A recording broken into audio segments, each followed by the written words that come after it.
सरदार साहब, आप एक मतलब कारोबारी शख्सियत, कारपोरेट सेक्टर के, फिर आप एक जिंदादिल इंसान भी है, ये सियासत के गंद में हाथ क्यों डाला?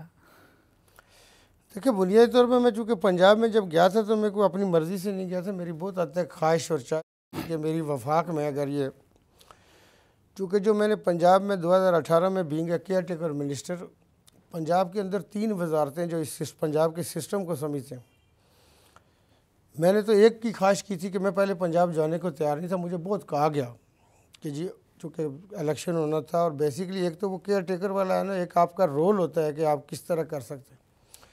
अल्हम्दुलिल्लाह हम जो कुर्सी की दूसरी साइड पे बैठ के ना, जो पब्लिक सीट के ऊपर बैठा हुआ है वो बादशाह है, उसको जो चाहे सलूक करे, फ़ाइल देखे ना देखे और दरवाज़ा बंद करके बेशक सोता रहे, खराटे लेता रहे।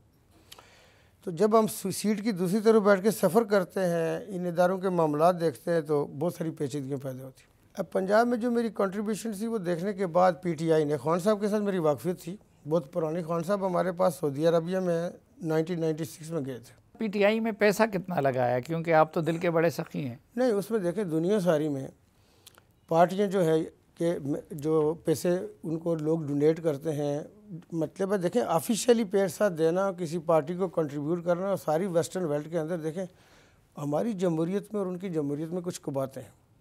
हमने वो कबातें पैदा की हुई हैं, जो हमारा सिस्टम होना चाहिए था जमहूरी।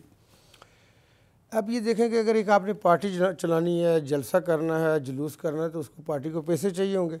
जैसे गाड़ी है, आप उसमें पेट्रोल डालेंगे तो वो चलेगी, या डीजल डालेंगे तो चलेगी। सवाल ये था कि आपने कितने बिलियन लगाए होंगे पीटीआई में? बिलियन तो पीटीआई पे मैंने नहीं लगाए, लेकिन मैंने पीटीआई के साथ में कंट्रीब्यूट करता हूँ, उसके अंदर कोई दो राय नहीं है। लेकिन मैं देखिए गुजारिश करूँ कि हम जो बिज़नेस कर रहे हैं, हमारे जो टैक्सेशन है कि प्राइस वाटर हाउस जो है उसमें ये अगर फर्म आपकी फर्गूसन आपका टैक्स कंसल्टेंट, हमारे ऑडिटर जो है वो केपीएमजी वाले, दुनिया की टॉप की अगर दो बड़ी फर्म है, एक आपके ऑडिटर हैं और एक आपके, चूँकि हम जो बिज़नेस कर रहे हैं ये नाउन बिज़नेस है, एस्टेब्लिश बिज़नेस है, और इसके तमाम नॉर्म्स आपको वही अडॉप्ट करने हैं जो किसी दूसरे अच्छे बिजनेसमैन को करने चाहिए।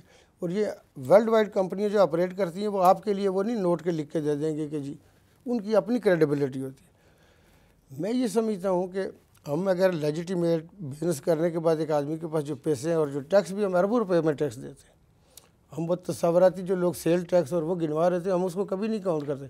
हम इनकम टैक्स की बात करते हैं कि वो अरबों रुपये में देते हैं इस सेंटर। लेकिन उधर आपका एक ग्रेजुअल वो हुआ, दादा कर रहे थे, वालिद साहब कर रहे थे, फिर आपके यहाँ आ गया।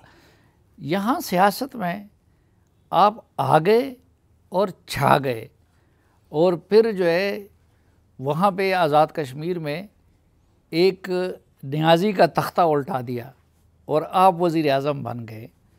तो ये क्या कमाल था? नहीं, उसमें नोट इस्तेमाल किया या बूट इस्तेमाल किया? उसमें इंटरेस्टिंग बात ये थी कि देखें, आज़ाद कश्मीर की जो सियासत है ना, उसको एक्सप्लॉइट किया गया लोगों ने अपने इंटरेस्ट के लिए। मेरे दादा जो हैं वो अभी भी माशाल्लाह हयात हैं जी। और 1964 में जो पहला आपका बीडी इलेक्शन जो जनरल अयूब खान के दौर में हुआ, बेसिक डेमोक्रेसी वाला, उसमें वो मेंबर बने। और उसके बाद हमारे जो 4 अजला हैं पुंछ के, जो बेसिकली पहले एक ज़िला होता था, इस वक्त 4 है, उसमें हमारा जो डिस्ट्रिक्ट है उसकी अभी भी जो एक डिस्ट्रिक्ट की 5 असम्बली की सीटें, बड़ा डिस्ट्रिक्ट है। इस वक्त आज़ाद कश्मीर के 2 बड़े डिस्ट्रिक्ट, 3 हैं, मुजफ्फराबाद, हमारा रावला कोट, और तीसरा कोटली, जिनकी असम्बली की सीटें ज़्यादा 5-5, 6-6 सीटें। उसमें मुजफ्फराबाद की इस वक्त जो है ना वो उसके डिस्ट्रिक्ट और डिवीज़न की मिला के 9 सीटें उनकी है। तो एक लंबे अरसे तक, वो 30 साल से ज़्यादा अरसे तक मुस्लिम कॉन्फ्रेंस के सीनियर नायब सदर थे इन 4 अजला के सियासत के अंदर, फिर चेयरमैन बनते रहे।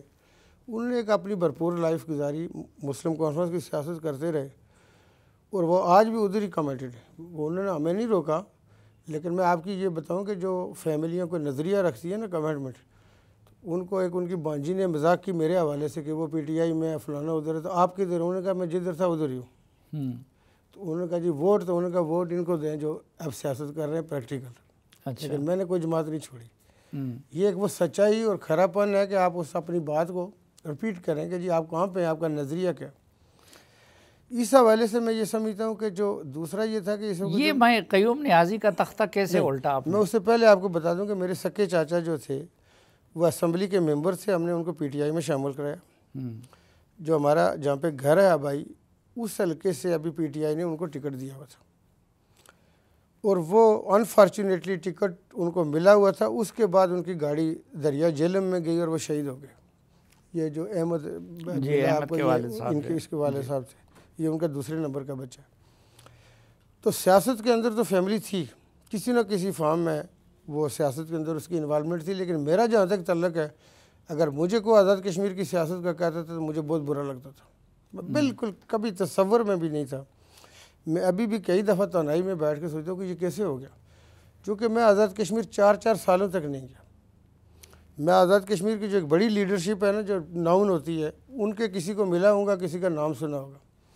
सेकंड थर्ड लिया कि कोई हारता है, खड़ा होता है असम्बली का मेंबर के लिए उम्मीदवार था, ऐसे लोगों को मैं नहीं जानता था, जो कि मैं वहाँ की सियासत में दिलचस्पी नहीं लेता था। और आप बाकी नेशनल सियासत की बात करते हैं, मुझे किसी ने एक दफ़ा कहा कि आप आज़ाद कश्मीर का टीवी चैनल खोलते पार्ट, मैंने कहा ये बात सुने, मैं नेशनल लेवल पे काम करता हूँ, आप मुझे रीजन में क्यों घसीट रहे हैं, मैं रीजन में क्यों जाऊँ।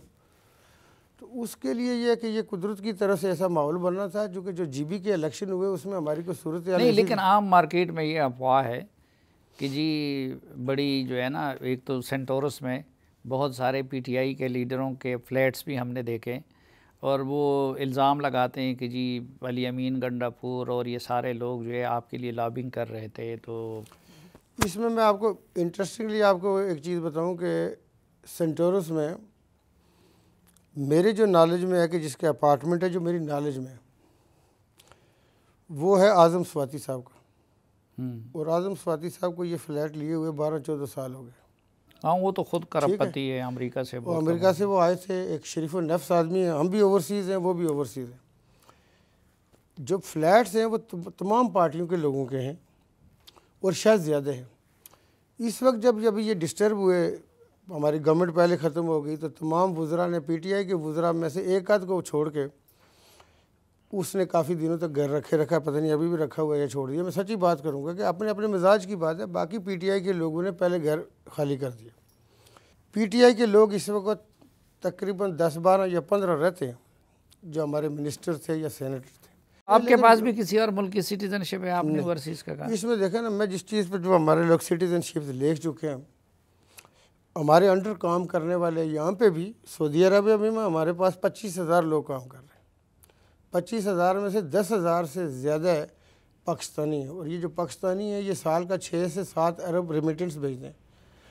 अब हमारे मतलब है कि नीचे काम करने वाले लोगों की इमिग्रेशन कनाडा की ली हुई है, माल्टा की ली हुई है, यूके की ली हुई है, वो हमारे लिए इशू नहीं था।